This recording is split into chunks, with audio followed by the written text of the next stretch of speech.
Welcome to my channel. I brewed some hot tea. This is the green tea by Yamato. There's different versions of it. You can get the powder form, the bag form, or you can get the green matcha chai tea, which is another version of it. I love all kinds of teas. I grew up on teas. Something that my family, my grandparents instilled in me was whenever you're sick or you're not feeling well, your voice is a little bit raspy like mine is today, drink some hot tea with lemon and honey. I don't have any lemon around. I didn't really bother. Nothing's growing right now in my garden for that. I'm not a fan of honey, so I just, whatever. I haven't been vlogging for a little while because my lungs have been really not feeling well. My allergies and allergic asthma has been up due to the cold. My hand's been feeling dry and burning. My husband gets it too, not as much as I do, but I get a little bit worse than him, so I finally made it out to vlogging for the first time since I haven't vlogged in about a week and a few days.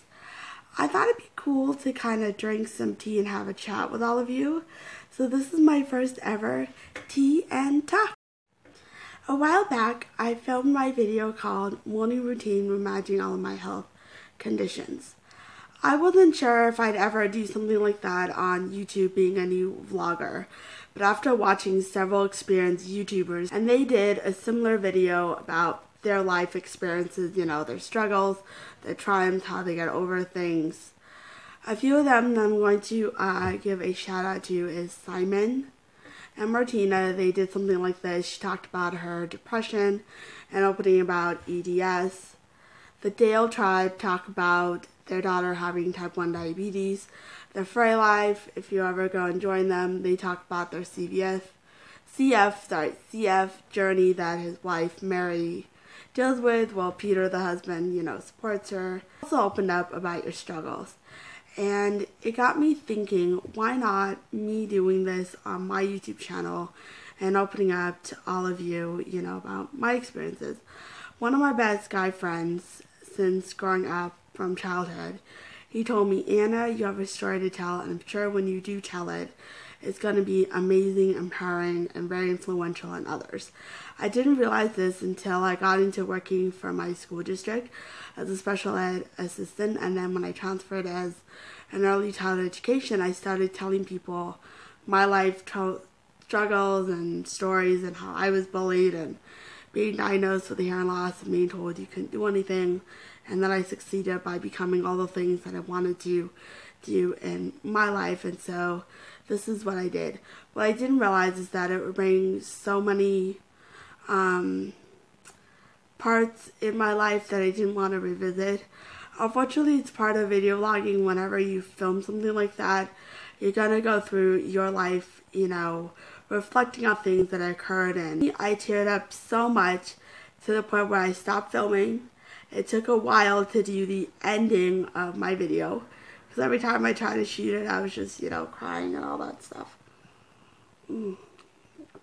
This tea is so good and refreshing, especially when your lungs are not up to par, I'm not gonna really... One aspect to having a hearing loss is that there is a chance that your social skills are not going to be intact. Mine, from my experience, because I was born with a hearing loss, they did not form, it was not connected. This is something that they had to do for me, was part of my IEP plan, is right, that Anna needs to work on her social skills. There are times where I feel awkward, in kind of like how autistic kids can get awkward. I kind of feel like that. No, I do not have autism.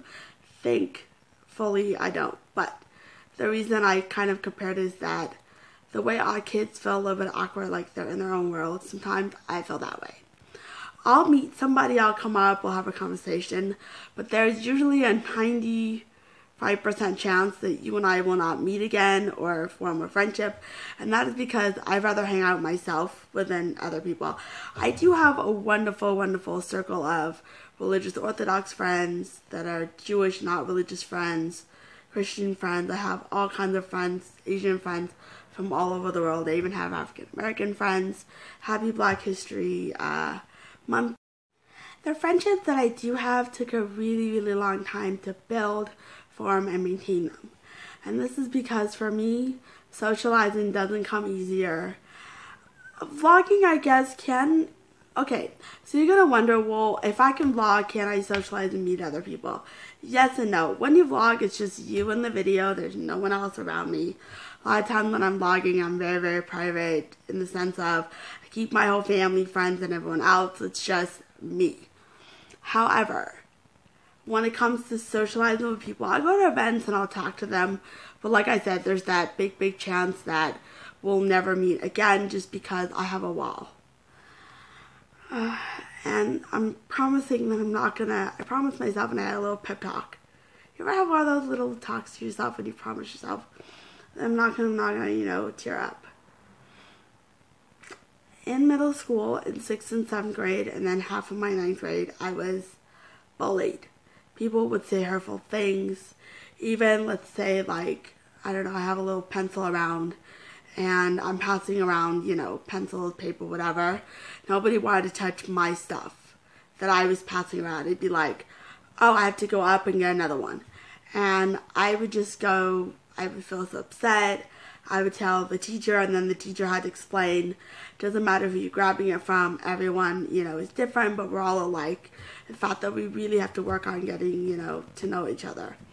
And the ironic thing is, there's this saying, what comes around goes around, and this is very, very true that I've learned throughout my entire life, this phrase. They came around by doing things to me, and it came back to haunt them in their life because they're not doing well for the fact that they bullied me and said things to me that I didn't like. I wanted to share some powerful, wonderful messages, which will be up on my screen here. So let's read some that I found. I happened to also find these at one of my favorite Vietnamese restaurants that I went to today where I got my pho soup. So some of it's from there and some of it I just had to find on like the net search. I use Safari and Google. Those are the best search nets I love. It's just that I wanted to initially upload the photos and then I accidentally deleted them. So I just had to recall from my memory like what I found. This one, it says, working hard is important, but there is something that matters even more, believing in yourself. If you can believe in yourself and tell yourself that you are beautiful, you're worth it, you'll get through in your life. Don't be afraid to seek help. There are hotlines out there. You could talk to a friend, a family member, whoever. So many people die each year from suicide because somebody hurt them or bullied them. I am going to be positive in the way that I say this. I was at one point in my life considering going that route, but because I had the best team support and everyone helping me and the people that did believe in me, growing up in my school or home, anywhere, I just kind of had to remind myself that you can get through it. If you get help, you don't have to be ashamed. There's nothing wrong with it. When I met my husband, that's when I was finishing up my school, and he really, really was a big influence. He helped me into realizing that I couldn't go to a traditional college because memorizing wasn't my thing. Go to an online school, you get a degree, and I got to the same route of what I'm doing now as somebody else who went to a traditional college. I think I even got more experience out of it because my writing became better. I'm able to edit better. I can communicate better with others. I am still working on the me part where when I express myself to get to the point and be sure. Cause work hard, believe in yourself, and don't be afraid to ask questions and sit down. And it's okay to have teary eyes. There are days when I question, why can't I, interact with 20 or 30 people, get them to go to my birthday party or events, and then I have a friend over here that's a good friend of mine in my college years that can attract so many people, have 20 to 30 people at her house for a birthday and events, and it's not happening for me. But you know what? It's okay. I know that I'm lucky, and this is the next quote I'm going to read. My parents gave me the greatest gift anyone could ever give me. They believed in me. Because of my parents wanting to move to America and making sure my health and everything was being taken care of, I think this is the best gift I could ever, given in life. They gave me so many opportunities and things that I didn't think I could ever have, you know? Sometimes what may be great and lucky to somebody else, to you, luck may be in a different form. My lucky number, by the way, is 13, 26, 4, and 2. My birthday is June 4th. 13 is on any of our numbers we have, whether it's building, whatever, they add up. And then the number 2 comes from our wedding date, September 2nd. We got married. And if you believe in yourself, anything is possible. Imagine with all your mind, imagine with all your heart, and achieve with all your might. As I was saying throughout all of these powerful quotes, aside from asking help and believing in yourself, stay positive. Just because somebody hurts you or bullied you doesn't mean you deserve it. As a child, I went through something very traumatic that I've experienced. April and Justin on their channel, April talked about something similar where she gone through having surgery and the numbing didn't work, she was awake, felt everything. That is something that happened to me.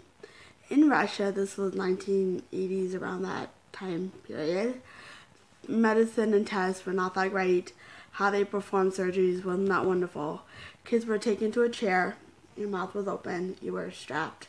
They inject your little tonsil, numb it, and then they scrape everything else.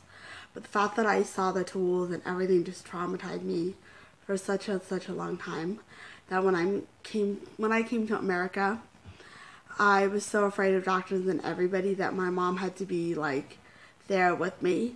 But also because she's a nurse, she gets special privilege. She's allowed to be in the room with me versus my husband would have to be out. So if they're ever like putting me to sleep in surgery, she's allowed in there and all that kind of stuff. As I got older, it was less dramatic because my mom did say she was sorry. You know, she didn't know if we were going to America or not. They needed to be done. I was sick all the time. So now whenever I have surgery or any medical procedure or whatever, I bring with me my Celine Dion and some other music I like on my little iPod I have. I listen to it, it relaxes me. Then I have to advise all of the people of my dramatic experience, and this is why my heart's going to go a little up in the heart rate. So this is just something that I went through. You know, I'm okay that I gone through all the experiences. You know, I think it makes me a better person. I wouldn't wish it upon anybody to go through things like that, but I think for me, from my experience, because I went through all this, I can hopefully inspire and send positivity to all of you out there, you know, to just conquer your fears and take charge of it, you know. If you're scared, don't be afraid to tell someone. If you're not happy with your doctor and you want a second opinion, go for it. My husband and I don't want to go too much into details because Jewish people don't really talk about this too much, but I see that some of you families out there who are trying as well, I know you guys may be going through the same boat as I am. I've finally been learning how to open up to others that I am struggling with infertility. My husband and I have eggs, my husband has sperm. They're not meeting for whatever reason. It's been over a year and a half, almost 2 years that we have been trying. We have not conceived, so please keep prayers and thoughts of us in hopes that we're able to conceive and hopefully have a child of our own. I've been wanting a child ever since I was little.